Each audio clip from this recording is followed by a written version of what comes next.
Kinumpirma ng DFA ang ika-4 na Pinoy na namatay sa pag-atake ng Hamas sa Israel, habang ikalawang batch ng mga Pinoy repatriates mula doon darating bukas. May balitang A to Z si Billy Torres. Kinumpirma ng Department of Foreign Affairs ang pagkamatay ng isa pang Pilipino mula sa pag-atake ng Hamas militant group sa Israel noong October 7. Ayon kay DFA Yusek Eduardo de Vega, isa ito sa 3 Pilipino na napaulat na nawawala. Dahil dito, 4 na ang bilang ng kumpirmadong nadamay sa sigalot ng Israel at Hamas. Sa ngayon, inaasikaso na ng pamunuan ng DFA ang pagpapauwi sa labi ng mga nasawing kababayan, pero aminadong hindi madali dahil sa patuloy na girian. We hope to make it quickly. Now, yung latest coming home in November. Another one, processing papers lang.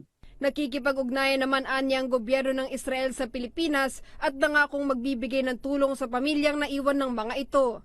Nilinaw din ito na walang nadamay na Pilipino sa bagong malaking pinsala ng rocket sa isang ospital sa Gaza kung saan 500 ang namatay.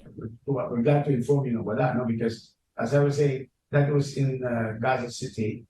And there are no Filipinos in that area. Patuloy naman pinag-iingat ng ahensya mga Pilipino sa southern border ng Lebanon dahil sa patuloy na palitan ng racket ng Israel at Lebanese militant group na Hezbollah. There are always evacuation and emergency plans in place. Always. 2,700 to be exact Filipinos in southern Lebanon. Bukas ng hapon darating na ikalawang batch ng kababayang uuwi ng Pilipinas mula sa Israel. Tomorrow po, may darating pong second batch.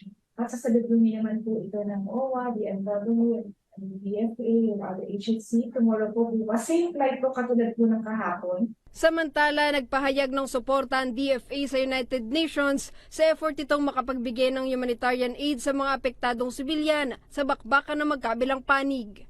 Para sa Balitang A to Z, Billy Torres.